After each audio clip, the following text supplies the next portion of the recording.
Welcome everybody to the final G2KAPA, and if you don't know by now, also probably because it's been a very long time since the last one, that is Get to Know a Promo Artist.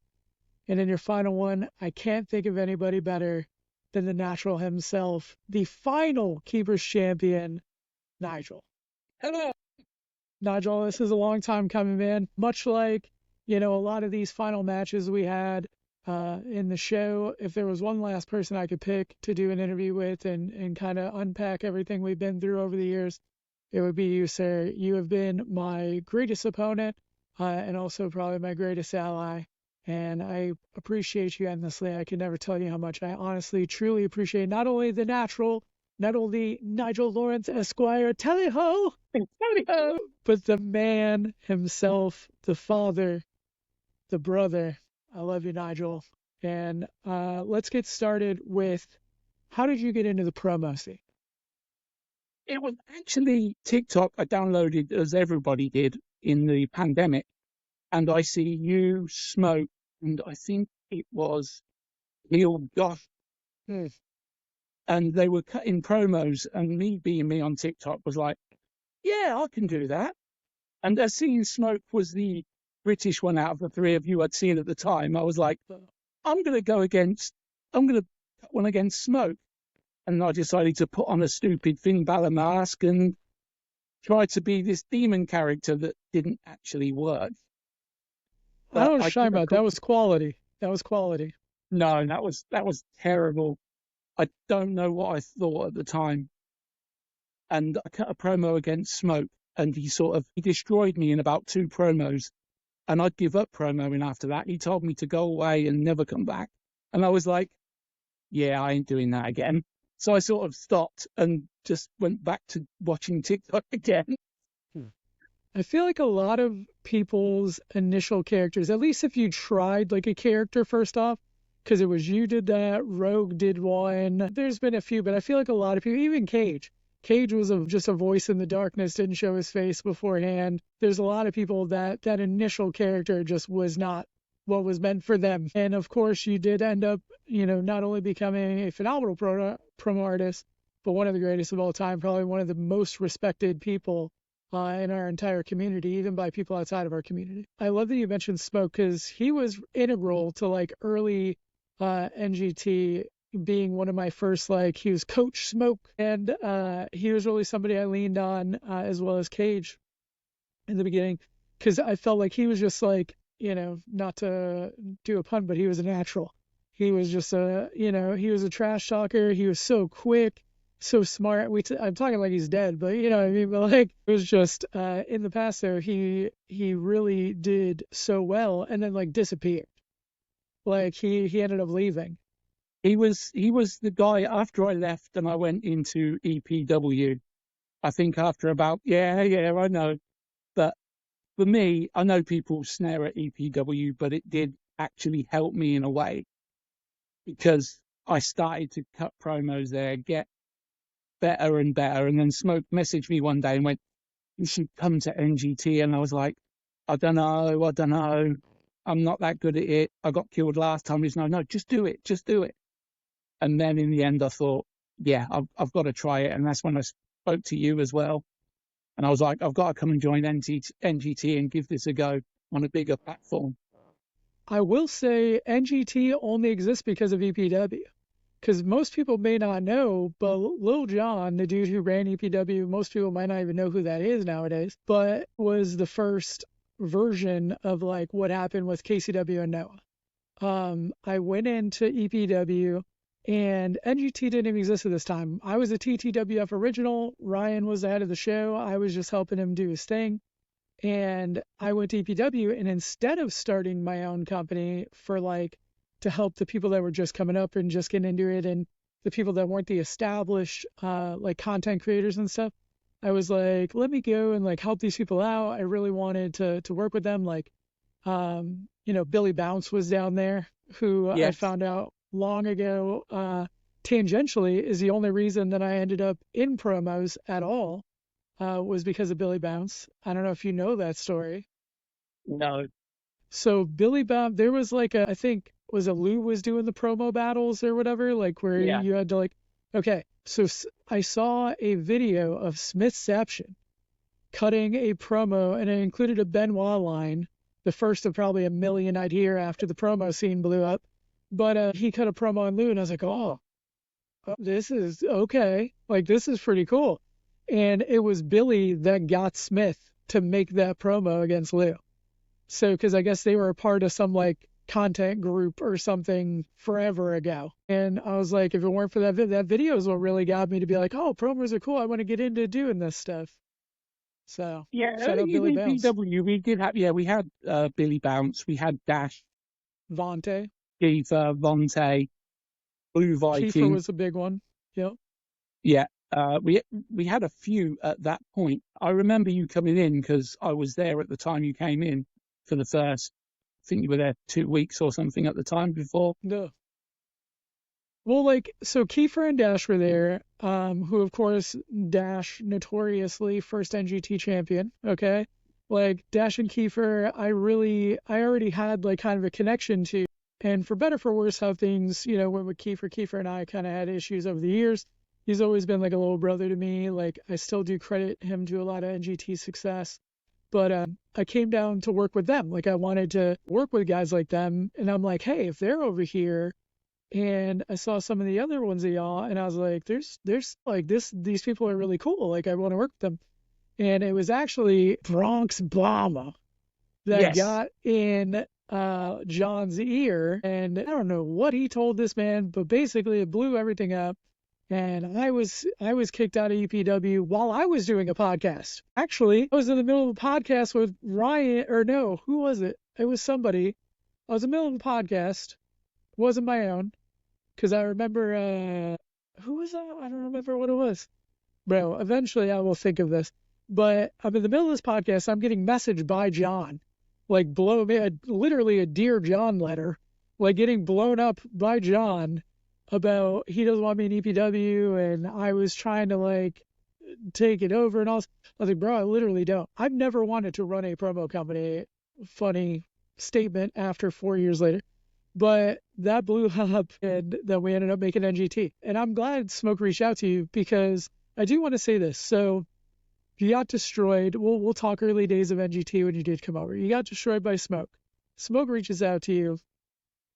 You end up coming over, okay, and become what I lovingly refer to as jobber to the stars.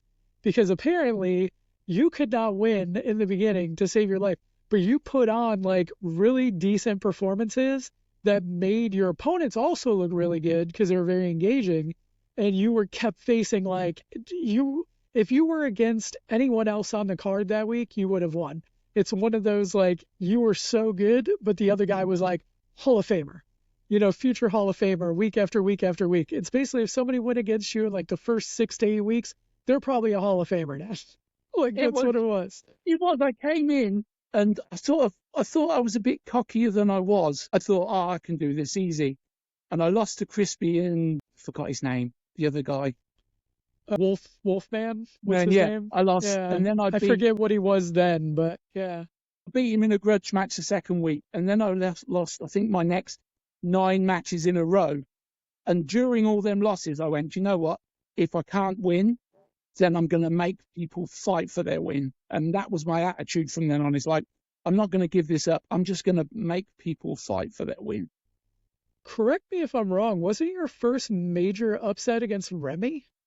Is that who it was? Did you upset Remy? Yeah, I had a win before Remy. I can't remember who it was, but the first major win was undefeated Remy. Yeah, because I was going to say that was like considered a huge upset.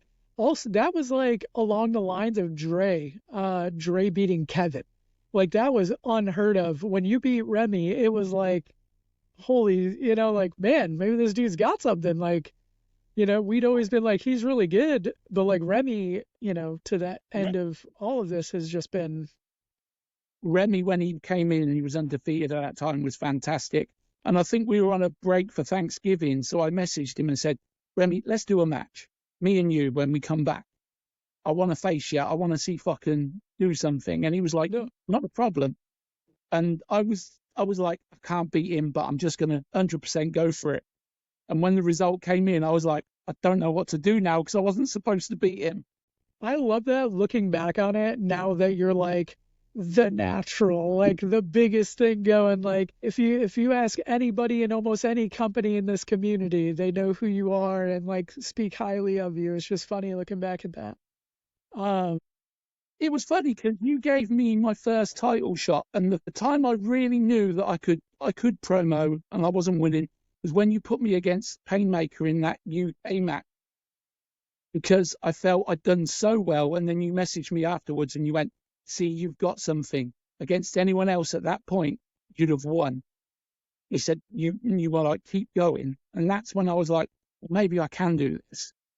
Maybe I'm more than just can't tell losing all people I the do that, Nigel. You can't tell people I used to do that. I'm the evil, horrible heel hugs, the almighty titan that's No, you evil wasn't. only. No, never to me. Even when I was losing, you were always there for me.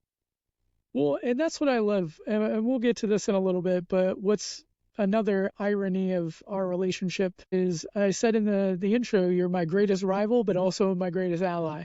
And I think, people shouldn't be shocked to know if they paid attention to the Discord or anything at all, how close of friends, we ended up becoming, and how, much I saw in you.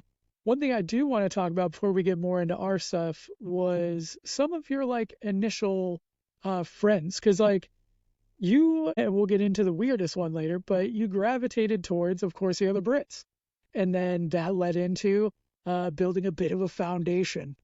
If you want to expand on that and how that It came was about. me and Punk. I faced Punk and lost to him in his first match. But after that match, me and Punk become like that. We joined the British Fight Foundation in the first instance, that then become something else and then become the Wake. And the Wake basically Was it was like Remember the Wake or whatever, or something like that? Like Vader time? I forget what it was. the Wake will remember Yeah, you. something was like Vader time. It was a good idea with Macho Fan to push it, Yeah, but they ruined it. And at yeah. that point, it was like me and Punk were always talking. We were close, and I went, I want to make British Fight Foundation again. And Punk was like, let's do it. Let's do it for us. And that's how it formed. It was like we left the Wake when it imploded, and British Fight Foundation at the beginning was just me and Punk for the first week. And then we got Nightmare and Maria into it, and then we ended up being a faction of four for a couple of months, I think it was. Which, let's touch on that. And maybe I shouldn't do it in a podcast, especially since this is our final G2KAPA. But you know what? I'm going to talk to Dylan for a second. Okay, Nightmare. Because this was a man who Wade brought in, right? Aren't they friends in real life? Like they're. Yes, Wade brought him in. So Wade brought him in, and I like Dylan. I really he'll probably never watch this, but I thought he was super creative. I thought he was one of the dudes in y'all's side, with the Brits, who was one of the guys I was like, man, this guy could be up there with a lot of like the main eventers, like just because he was very creative. Like I felt like he could do the intense stuff, but he also had character work, which we wouldn't really realize your character work till a little later on with Nigel Lawrence Esquire that we'll get into. But for our final show, he had some harsh things to say, and he kind of shit on the company and shit on promoing, and it was pretty rough. I will say I was a huge fan. I did consider him a friend, but damn, that was rough for the last show. He did have a lot to say in that last show. I did speak to him. The only thing he said to me was, "That's how I felt." And I'm like, okay, Can't hate somebody for how they feel. yeah, you can't hate someone if they feel a certain way about something. And he put it out in his last promo. But I was like, if you felt that way, you didn't need to come back for the last promo. You could have just avoided it. But you No, agreed to come back. That's the only downside of that. But I've always liked him. I've always no, thought he was creative as well with his Nightmare character, with everything he did. It's just a shame it went how it went. I agree. But, I'd be remiss talking about creativity, about, performance and overcoming expectations without talking about your first teammate that you've mentioned is Punk. Russell Punk, someone who, again, basically followed in your footsteps of having a rough time for a while and then became longest reigning champion for, for like It was a time period in there between those, but he became a longest reigning champion. And then also I had a chance to tag with him as well as, or, whoever Skunk is. The Punk and Skunk connection was definitely a phenomenal thing. I thought that was super cool. But Russell Punk, huge part of your career, huge part of just your story. He was biggest part of my life through Fight Foundation, and even past that, we were that close. We talked together. We were like, at the beginning, we're like, look, if we're going to lose, let's just go for it. And that's why we teamed up, because we were like, we'll bring the fight. And that's what it was all about, just bringing the fight. That's why we said we don't care about results. We just want to bring the fight to you. So that was where it all come from, saying, if you're going to beat us, you're going to have to do your best to beat us, because we're going to bring it. I want to put something out there just for people in general. Maybe this is a psychology thing. So Heel Club, 30, 40 deep. You got the biggest names out there. You got the most charismatic people, the hardest shooters. You got the branding, the marketing, the energy, all this. But people would bicker. People would fight. People would wanted to be better than each other. A lot of narcissism, all this stuff. And one thing I always envied and really admired is you and Punk, win, lose, or draw, you did not care. Like, it was you two, nothing anybody else said at all could affect you guys. And it was almost like in the beginning I couldn't understand it. I didn't get that mindset of like, you guys lost. You guys are getting shit on by like 30 people. Why don't you care more? You should be upset. Like, why are you not? And you guys just didn't let stuff get at it. No. You're like, it's us. Fuck everybody else. Yeah, it was cool. I appreciated that. I thought that was awesome. Yeah, it was 100% what it was. That's what we bought, why we made the Fight Foundation. It was, we don't care if we lose, but we're going to make you do your best. We're just going to go out there and fight every single week. We don't care who it is. We don't care what we do. And it was the same in the arena. We were a small group, but if everyone come after us, we'd go back. And that's how I wanted it. I was like, just go back at them. Don't let them walk all over you. And that's how I wanted it. It didn't matter about the result. It's just how we were and how we wanted to fight at that point. So that segues perfectly into the next topic I want to talk about when talking about your friends, which is people talking shit in arena. Who said fuck you more than anybody else in this world to you? Every single day you got at least one. Jared Hugz. How did that whole friendship, that was like a rock and sock, like it's just such a weird combination of humans.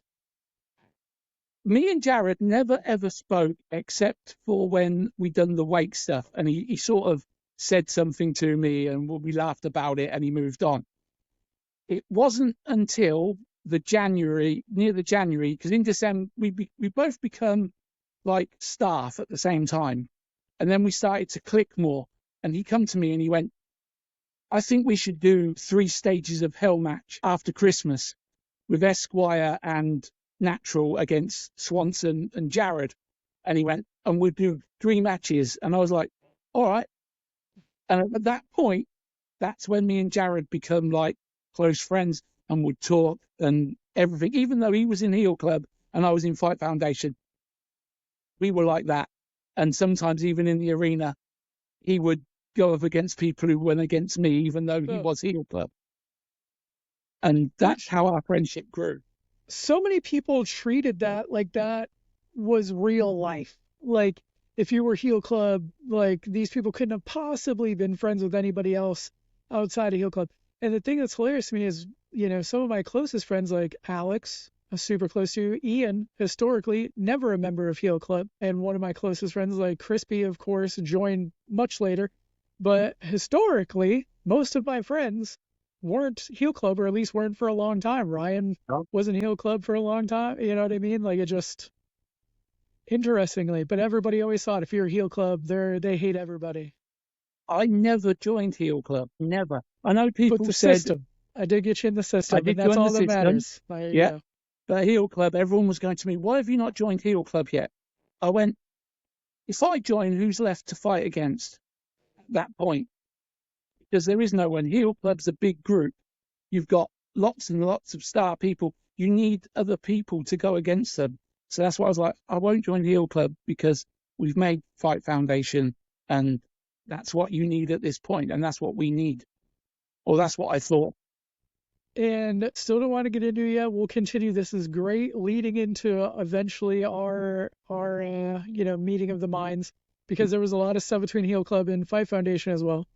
But I want to touch on one other thing, because you just mentioned it as well, and it's been mentioned a few times. Your secondary character, to some, your primary character, depending on, tally-ho. But Nigel Lawrence Esquire, where did the idea of that like personality come from? Why did you lean into that? Why do you think it was so successful?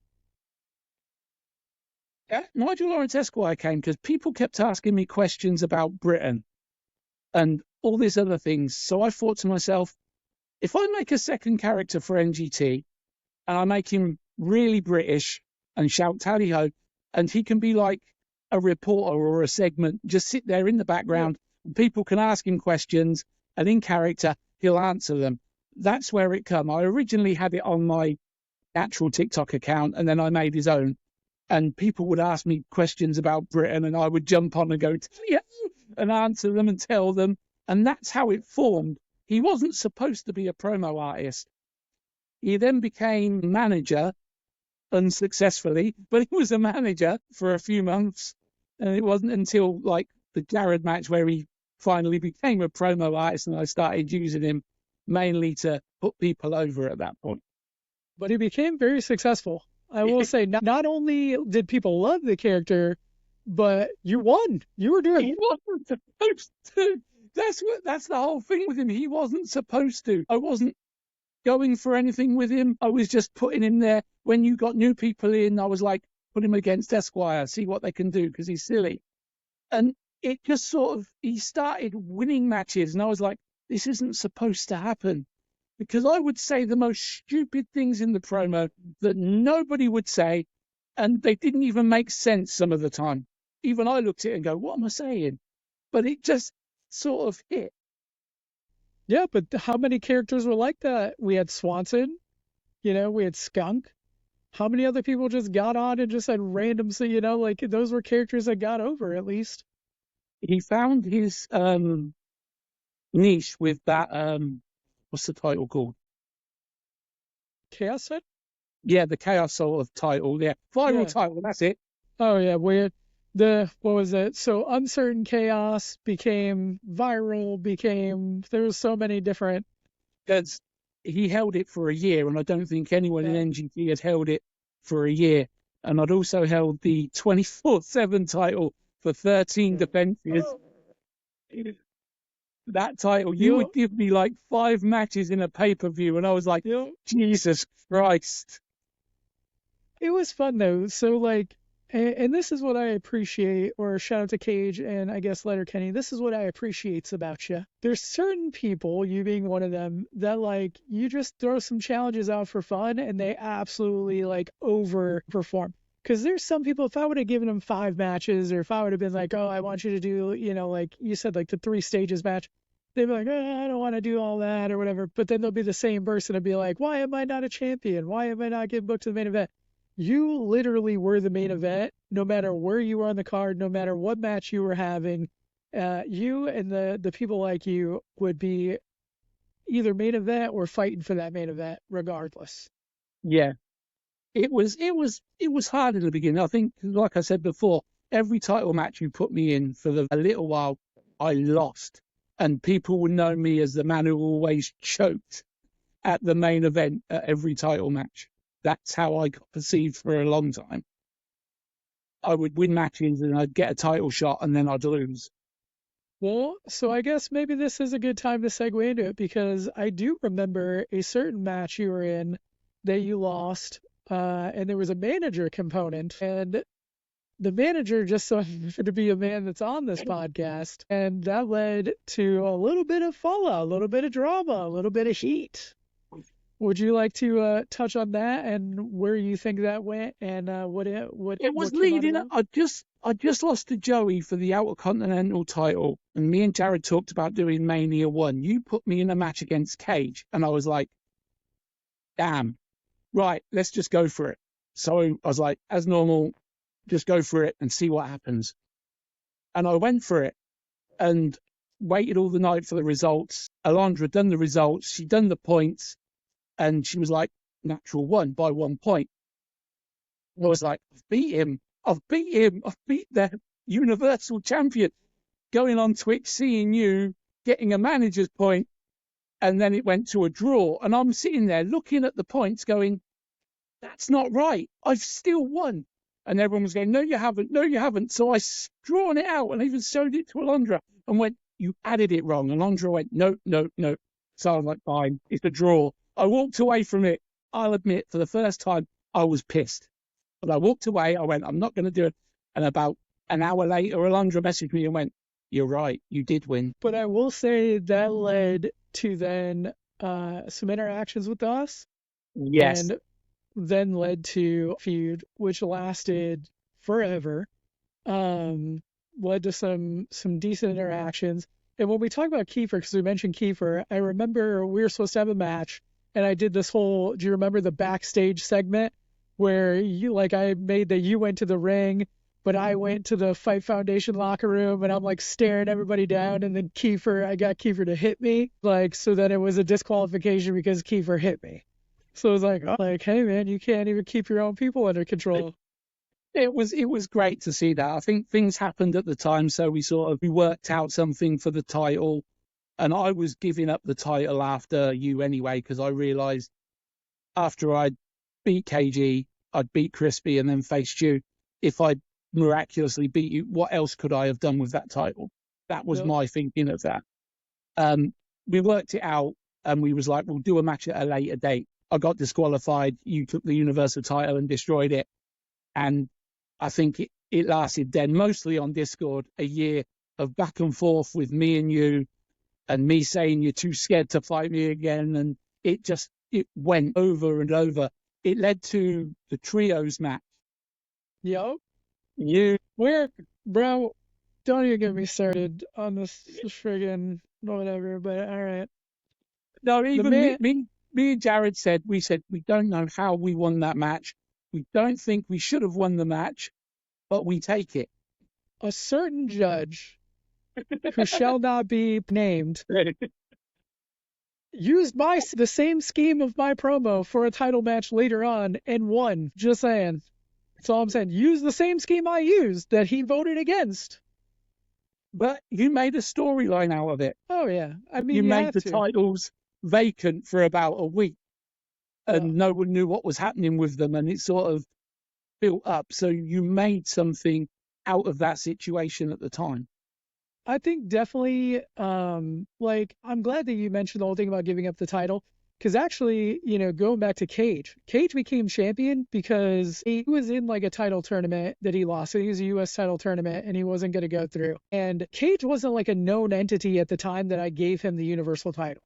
Like he was still like this faceless whatever that I knew from Zoom calls and just was friends with. And I was like, man, like he could be a big deal. And I was like, I don't want to be champion. We'll do nothing with this. It does nothing for me. So I gave him that title to make him champion. I feel like the people that were,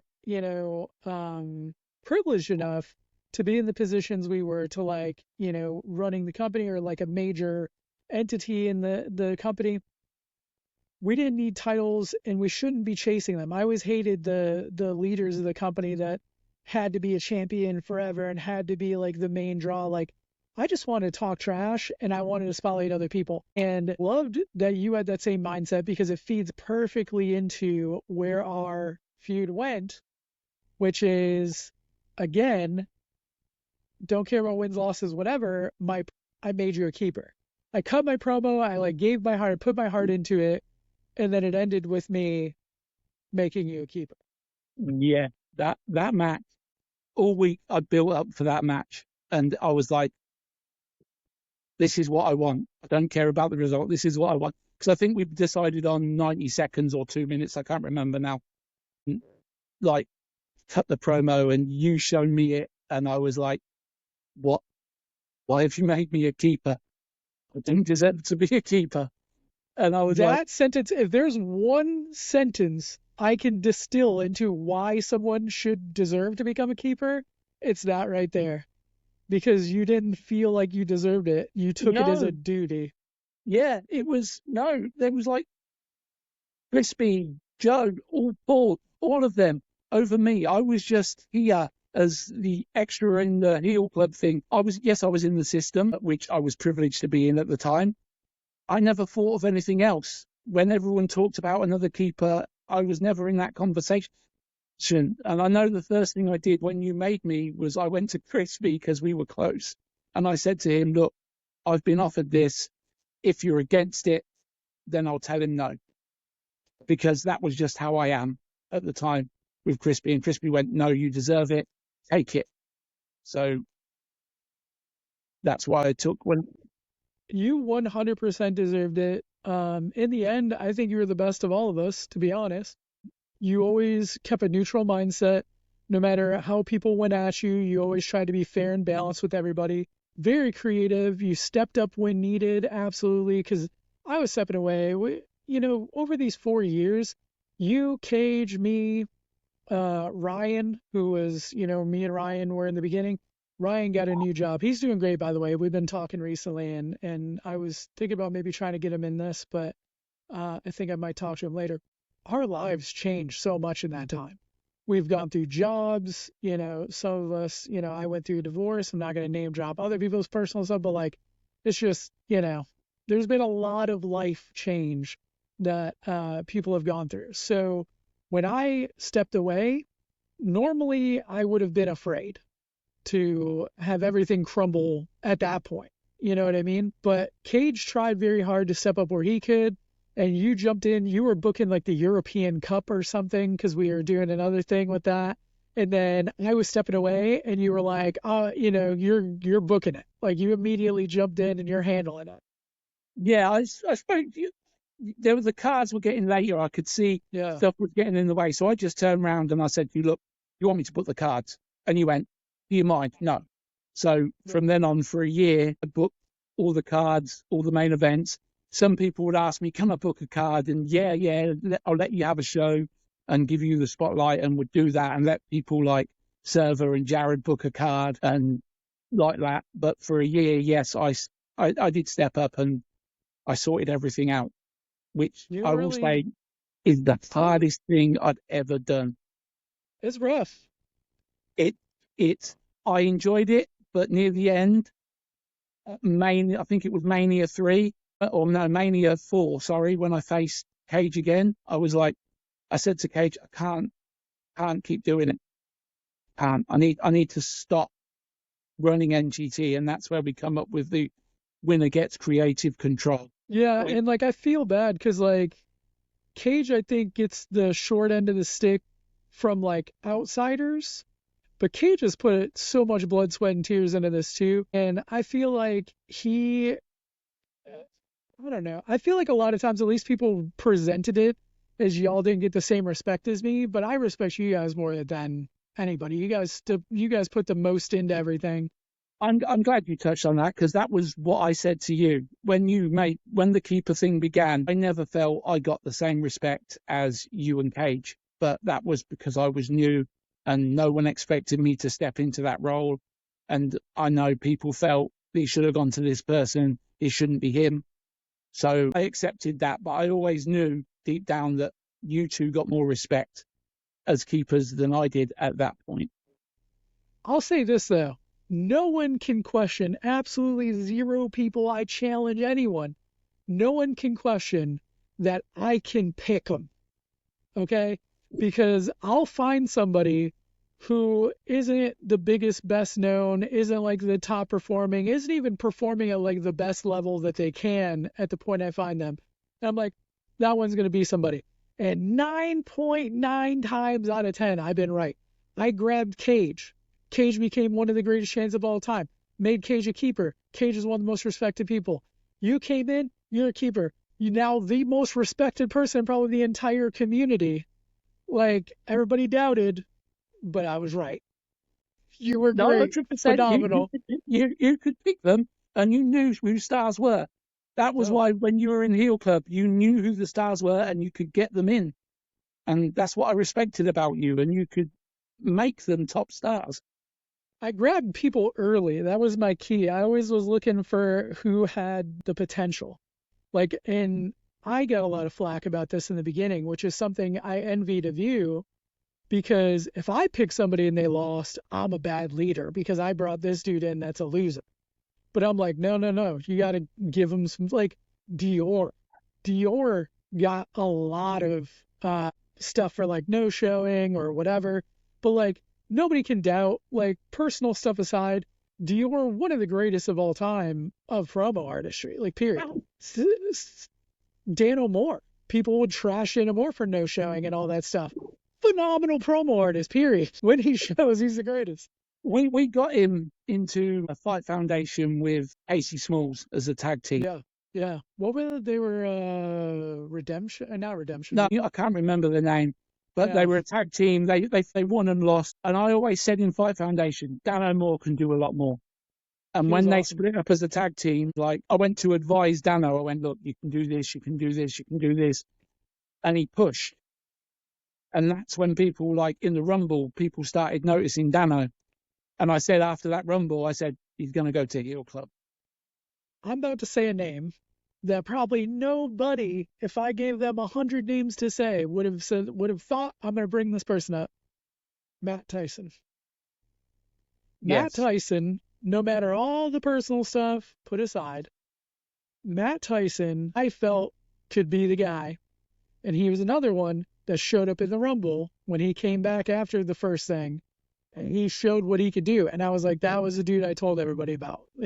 Had a lot of things not occurred, he would have been system. He would have potentially been a sergeant at arms of the Heel Club. Like he would have been. He would have been many things. But I feel like there's a lot of people like that people didn't see that at the beginning. Because you had some of those people. One of those people I do want to bring up, we talked about Punk, but I can't go the episode without talking about Punk's better half, who for a short time was also a pro artist, also very talented. Was she was absolutely phenomenal. When she decided to come in and do it, yes, she had a name that wasn't really great, Yeah, and we got her to change the name. yeah. And Was as it a like promo Russell artist, Punk's bitch or something? yeah, Yeah, yeah. something like that. Yeah. And then we got it changed, and she was fantastic. And we told her she was a great promo artist. She'd never done it before, and it was good to see her do it. It was just a shame that in the end, I think things got to her and she didn't want to do it anymore and she stepped away. Well, some people, there's many different forms of promoing. And one person's funny promo is another person's, like, you're a horrible person for saying these things. Um, that's kind of where it Yes, falls. You know what I it's mean? So, very like, forwarding. it's, Yeah, 100%. When people promo, they can say stuff against you that's personal, and you can either dust it off and move on, or you can't. Some people don't like it, and they end up leaving. I had personal stuff against me behind the scenes. I hated it. When I didn't show it, it was just like, just let it go, let it go. That's how I, you have to look at it. I totally get it, though. Like, I can't fault anybody for feeling some type of way. You know what I mean? Like, I get it. Not everybody's built to be cold-hearted, not care, you know? No, that is true. Some people aren't, and some people, and I get it, 100% get it. But I think she missed a trick because she could have been a lot better and gone further than she did. But I understand her reasons why for stepping away, and I respect that. And I was like, So yeah, that leads me to two more questions, yeah. okay? One, who the fuck is Josh Harry James? Okay, that's an OG Alex shout out. But We're still trying to figure that out. Josh Harry James, another early guy that I thought was going to be good, but kind of was in and out. Like randomly, I just hit him up one day to come back, and he came back. Like I remember reaching out to him at like midnight one night, just randomly. I was like, "Hey, you should come back to promo." That was when Wade left. Wade left, and you said, "Oh, Josh Harry James is coming back. You want to get him?" And I went, "Yeah." And then instead of Wade, he came in, Yeah, which Josh was good. I liked Josh. I liked him as a promo artist and as a person. And he fit straight in with Fight Foundation. He was always in calls with us in our server. He was such a nice guy. And he was talented. He could cut the promo, but sometimes he was like, he'd sit back and he was like he couldn't be bothered, and it sort of cost him. And then other times he'd hit it on the head and it'd be like fantastic. But yeah, Josh, I absolutely love Josh. In Fight Foundation, he was one of the great guys to have in there. So I was going to go somewhere else, but I want to come back. I want to talk about some more members of this Fight Foundation, because like you talk about a lot of these members. Josh, historically, super loyal to you. Nightmare, of course, did end up, he was a Titan. He did end up going to Heel Club. He did a lot of things. But there was one person who hardcore, became a name, I would say, also became a Titan, also became a major figure in the community, still lasting past and beyond NGT to other parts of the community. Someone I took on as a protege to be the next, not young Titan, but the next Crispy to me as my protege, DTG. Yeah. Well, how do you feel about DTG? What do you got to say about DTG? He sort of went against the pillars. And I think it was Joe who said to me at the time, why don't you take DTG? We've got him in. Why don't you take him? So we took him. And at the beginning, he had his phase. And we spoke to him. His meatball phase. Yeah. I don't know if you remember him getting called the result, meatball. but as time went on, he was improving in promos and he got so much better. The only thing was, it's like I said, he wanted ambitions to be in Heel Club. He wanted that step further. But the times he wanted to make that step, he always went about it the wrong way. Like Nightmare wanted to go. We spoke to Nightmare and sorted it out. And I was like, to everyone in our group, if you want to go to somewhere else, just talk to us. That's all you have to do. And we had discussed that too beforehand as well. You and I had a discussion as well. Because I wasn't trying to, believe it or not, I wanted balance. And I didn't want to destroy anything. But I did want to work with him because I thought he was good. And I did want to work with Dale too. But DTG really kind of came into his own in Heel Club. After the Heel Club breakup, where he joined Cage and had that moment. And I remember reaching out to Cage and I was like, you really should make this dude like a leader. Like this guy, he can do it. Like you should make him like one of your higher ups in Heel Club. And he's doing great now in what he's doing LWE, and he's over in other places. I think Heel Co was his calling. When I left Fight Foundation and you changed the groups, I think at the time joining Cage was his calling because it helped him a lot. I think he'd got to a stage in Fight Foundation where no one could do anything more than what he was doing. So the next step in his career was when you changed the groups and he went to Heel Co. And I think that in itself helped DT a lot and showed him as a promo artist and who he could be. I think also it showed maybe he could do something without CM Punk music. I think that was another, like he didn't have to rely just on the CM Punk music. But no, I love DT. I know, he's a very polarizing figure in the community. I feel like some people feel a certain type of way. But personally, I like DT. I think he's very talented. Still strongly believe that he is a good pillar, for lack of a better term, of the overall community.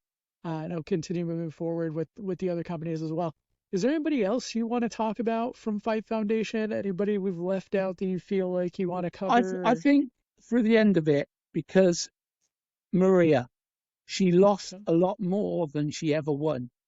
But Maria, to me, was staple for Fight Foundation. The first lady. First lady of the Fight Foundation. The first lady of Fight Foundation, the first female we took in. And for me, it didn't matter what she was the example of Fight Foundation. It didn't matter what she did at the beginning. Every week she'd show up and she'd give 100%. She'd come to us. We'd speak to her of what to do. Maria, for us in the Fight Foundation, was one of the people who we loved having.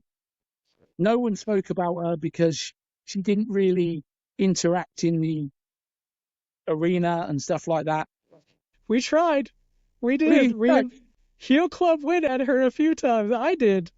Jared called her out every other week. Yep. I was like, we tried. But yeah, Well, also, we figured if we went at her, it would rile you guys up because we couldn't get to you. A no, lot of y'all wouldn't let us, like, rile you up. But we were like, oh, if we shoot at her, you guys will pop off. And no. So yeah, Maria was a staple, and I loved having her, no matter what the result. And I think she worked with Big Mike once, and Big Mike brought something out of her in a tag team, and that was great to see. Watching her do that. But yeah, Maria, I loved her a lot in the Fight Foundation. I do want to say, like, Maria, like, so her, JOC, like, John, even Braden, like, I'll throw Braden into this. Like, the people that weren't the, like, winning every week, like, I don't want to say the best because they did have great performances here and there, but, like, they weren't the superstars. They weren't the ones that got all the clout and the fanfare and the comments and, the adoration. But they got the adoration for me. I think you, Cage, the people that were behind the scenes, the people who are running it, when I was booking a card, when I was trying to come up with ideas, when I was thinking, I was doing it for them Yeah, because they were the ones that they did such a cheesy comment. They did it for the love of the game. You know what I mean? Like they didn't care. They really just enjoy, or I won't say they didn't care. They cared a lot about what everyone should have cared about. Having fun, going out there and just doing whatever they wanted to do, enjoying themselves, win, lose, or draw, showing up every week. I appreciate anyone who came out and just put it out there just for fun, just enjoyed what they were doing.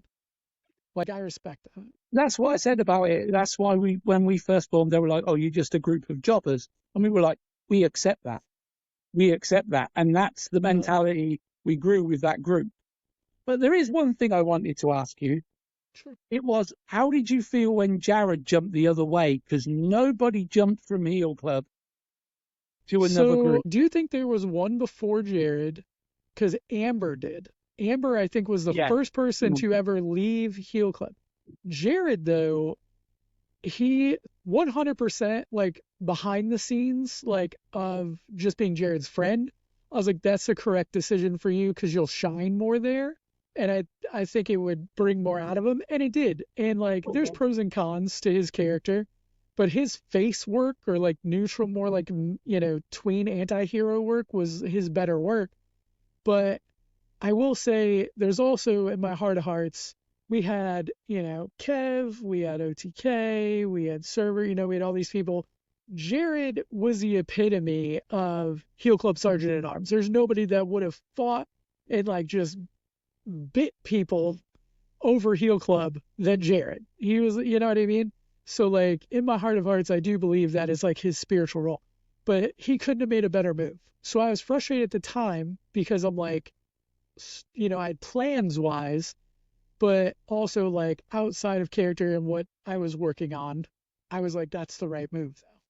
When he came to me, because he was like, "I want to come to Fight Foundation," I was like, "Are you sure? Are No, you sure you want to jump from here?" He went, "Yeah, I want to work with all of you. I want to do something different." And I was like, "As long as he spoke to you," I said, "and it's all clear, then I'll happily have you."